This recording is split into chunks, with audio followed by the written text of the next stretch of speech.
Esse não é o ano mais óbvio para tomar risco para a maioria das pessoas, não pelo menos em título longo, né? As pessoas preferem não, por causa dessa volatilidade do curto prazo. Mas quando a gente olha pro lado de renda fixa aqui, o ano eleitoral vai mexer diretamente com a renda fixa, porque você fica se perguntando, será que o fiscal vai parar em pé? Ou seja, né, o Brasil vai conseguir manter os gastos aqui ou vai virar um circo? Aí se a resposta for não sei, a gente tem um problema. A curva de juros vai ficar mais volátil, o juro longo vai abrir, esse juro lá do IPCA 2045, 2060, ele vai abrir porque mudou a conjuntura atual, mexe na curva de juros futura. Os títulos pré-fixados IPCA+, eles vão apanhar muito na marcação a mercado se as coisas não funcionarem, né? Porque se a taxa de juros sobe ou se a expectativa de subir aumenta, a gente tem uma mudança. E daí com isso, a gente tem uma mudança de humor toda hora no mercado, né? O mercado ele teme o gasto mais do que tudo e aí ele empurra os juros longos para cima com a expectativa de que o ambiente ficou mais duvidoso. Raul, mas não é a dívida soberana, o país não pode imprimir dinheiro? Pode, mas a que custa? A custo de inflação, que vai mexer mais ainda na curva de juros e aí você vai ter que abrir mais ainda a curva longa. Então esse não é o ano mais óbvio para tomar risco para a maioria das pessoas, não pelo menos em título longo, né? As pessoas preferem não, por causa dessa volatilidade do curto prazo. Lembrando que isso, depois do ano eleitoral, tende a se achatar, tende a voltar à normalidade. Então, quando a gente vai olhar, né, o Banco Central, ele continua com a autonomia, apesar das tentativas de aumento na pressão política, apesar de sempre ter um candidato que fala que vai tirar essa autonomia, aí isso tudo mexe na expectativa. Tem sempre um Ciro Gomes, se eu entrar, eu vou resolver isso aí, não vai ter mais autonomia não, eu vou fazer o que eu quiser. Cada um fala uma coisa, mas só conversa também, porque não tem muito como mexer nessas estruturas fácil assim não, porque isso altera muito a previsão. E aí o mercado fica tentando fazer adivinhação, né? O fiscal é esse centro do problema, o câmbio pode ter um descontrole e a gente pode ver a nota de rating do Brasil externa, ela mudar dependendo de quem tá melhor posicionado ou não. Saber se a pessoa vai ter governabilidade, compromisso fiscal e capacidade de aprovar os ajustes e as reformas que se fazem necessárias, né? O Brasil precisa de uma reforma da Previdência, precisa de um monte de coisa e tem um monte de candidato mentindo e fingindo que isso não existe. Então a gente tem uma sequência aqui que pode ser a seguinte: fiscal ruim, juros subindo, bolsa sofrendo, crédito piorando, dólar subindo, inflação subindo, juro fica alto, o juro alto, a dívida piora e o fiscal piora ainda mais. É um ciclo, né? Quanto maior a taxa de juros, mais a dívida aumenta mais rápido e mais descontrola tudo. E o inverso também existe. Se tiver um sinal claro de responsabilidade, os juros caem, a bolsa melhora e o real se fortalece, porque o ambiente está muito bom para o Brasil, as coisas estão muito boas, só falta realmente esse quesito. E aí o que é a estratégia que você vai seguir, que é uma estratégia que vai te resolver todos os problemas? Em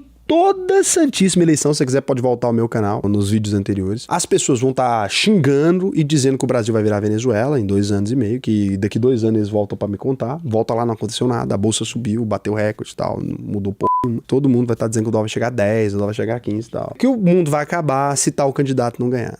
Não vai acabar o mundo, não vai acontecer absolutamente nada. Então, se ficar muito barata a bolsa, compra a bolsa. Se a bolsa ficar muito cara porque a expectativa tá otimista demais, aproveita para investir em título indexado CDI+, que a taxa de juros vai cair, vai ter aquele CDI mais bacana. Sempre tem o que você investir. Você vai tentar ir no contrafluxo daquilo. Então, se o Lula continuar sendo favorito, a gente vai ter um desconto bacana, né? Vai ser uma bela oportunidade para você pegar um desconto. Raul, mas e os riscos, e o Brasil, e o fim da República, não vai dar em absolutamente nada. O Brasil é controlado não somente pelo Lula e por deputados do Centrão, não. Tem quem influencia essa gente toda. As coisas acabam acontecendo como essas pessoas acreditam. Então, o ano eleitoral, ele é, no geral, muito barulho. Se você fizer aportes todos os meses, todo mês quando cair, né? Compra menos quando subir demais, aproveita para investir um pouquinho mais em renda fixa. Você tira o timing de loteria, você tira essa ideia de ficar apostando. E aí você transforma a volatilidade em aliada. Todo ano eleitoral gerou pra gente retornos excelentíssimos, assim. Para quem investiu em anos críticos, pega ano de pandemia, esses anos críticos, para quem tem medo dessas coisas todas, você sempre vai ter lá. O que você não pode é acreditar em narrativa. Nossa, a gente vai vencer o fascismo a partir da eleição, ou vai vencer o comunismo do Lula e tarará. Aqui o Lula nem é comunista. Se você acreditar que o Lula é comunista, primeiro que você dá muita fé porque ele fala. Você tá acreditando demais num cara que mente, né? Político mente. Aí você vai acreditar que o Lula quer o bem dos pobres e o comunismo? Você vai acreditar nisso mesmo. Então ele teve 30 anos para implementar o comunismo, ele vai conseguir aos 80, na reta final, que a gente não sabe nem se ele tá vivo até o final do mandato. É agora que ele vai implementar o comunismo.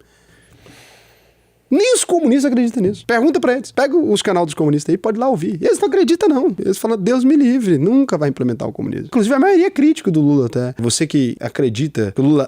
o Lula sabe que é neoliberal? Dizem que o Lula é neoliberal. O Lula vai implementar o liberalismo. Não vai dar em nada. Ele vai fazer aquilo que for melhor pra ele, dentro das condições que mantenham o nomezinho dele bem, pra que o partido se permaneça no poder pro resto da vida. A mesma coisa o Flávio Bolsonaro. Ele não vai salvar o Brasil, ele não é o Bukele, não vai acontecer ser absolutamente nada. A única coisa que ele precisa é conservar ali o poder do sobrenome dele para que ele tente fazer alguma coisa pelo pai dele, tentar ajudar, tirar da cadeia alguma coisa. Estando com a presidência da República na mão, ele tem uma chance maior. Agora, e ele vai virar ditador, só que se o pai, que era o cara que podia conseguir, não vai ser o filho que vai conseguir, né, gente? Então, assim, que podia ter tentado fazer alguma coisa e tal, não fez, não vai ser esse também. Então, na prática, são todos o quê? Políticos fisiológicos, sobrevivem a vida inteira mamando nas tetas do nosso maravilhoso Estado com dinheiro público, e é basicamente isso. Vão fazer conchava, ajudar os parça deles, fazer uma galera ganhar dinheiro, fazer outra galera desesperada perder dinheiro, e é basicamente isso. Não existe ideologia no Brasil, não existe fé na mudança, não existe nenhuma chance de mudar o nosso país a partir de um ano eleitoral. Nenhum político brasileiro tem a capacidade de mexer na estrutura do nosso poder. É um semi-presidencialismo no Brasil de coalizão. Então é um negócio muito específico. Precisa de toda uma Câmara, se preocupem muito mais com isso, esses votos nesses deputados, né? Que esse sim, a gente tá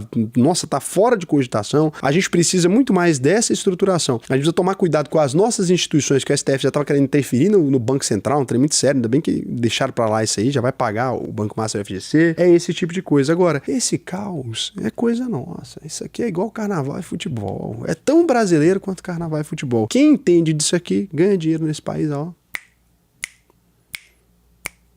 Gerações e gerações e gerações. E se você já tá ganhando uma grana acima de R$4.500 por mês e quer aprender a investir, o que eu vou te recomendar? Acesse aí alvp.com.br, clica aqui no botão Faça a sua análise de perfil, preenche o questionário até o final. Se você for aprovado, né, aqui para participar da UVP, você vai assistir suas aulas comigo, que para mim vai ser um prazer te ensinar a investir no Brasil e no mundo inteiro. Só se você ganha mais de R$4.500 por mês. Se você ganha menos, não adianta. Por quê? Porque a UVP te dá acesso a uma plataforma exclusiva de investimentos, né, com investimentos que só são oferecidos para clientes que têm mais de 10 milhões de reais. A gente é hoje também a consultoria top 1 do Brasil, vinculada ao maior banco de investimentos da América Latina, que é o BTG Pactual. Então a gente tem lá geopolítica, formação de investimentos mesmo. A gente já formou mais de 50 mil pessoas. Só de placas de alunos nossos que se tornaram milionários, a gente entregou mais de 1.000. E como é que você sabe que a UVP funciona num mundo de tanta ferramenta gerada, de tanta coisa gerada a partir do nada? A certeza que você tem é que se você concluir a UVP até o final, pode fazer todas as aulas gratuitamente. Chegou ao final, você não aprendeu a investir, a gente devolve 100% do seu dinheiro. Pode pesquisar, Reclame Aqui, Juros Brasil, se fosse mentira, a gente não estaria aqui. Por quê? Porque você simplesmente poderia fazer a UVP e falar, Raul, eu não aprendi a investir e pegar o dinheiro de volta, ou, se a gente não te devolver, você me processa. Ganhou de graça 10 mil reais. Investimento melhor que isso não tem, né? E você vai perceber, se você buscar pela UVP, que a gente nunca teve nenhum processo. Só quem processa a gente é corretora safada, porque perde dinheiro com as coisas que a gente ensina. Então eu recomendo que você vá lá e faça o seu cadastro. Se você for aprovado, não é todo mundo que é aprovado, vai ser um prazer para mim te ensinar a investir aí.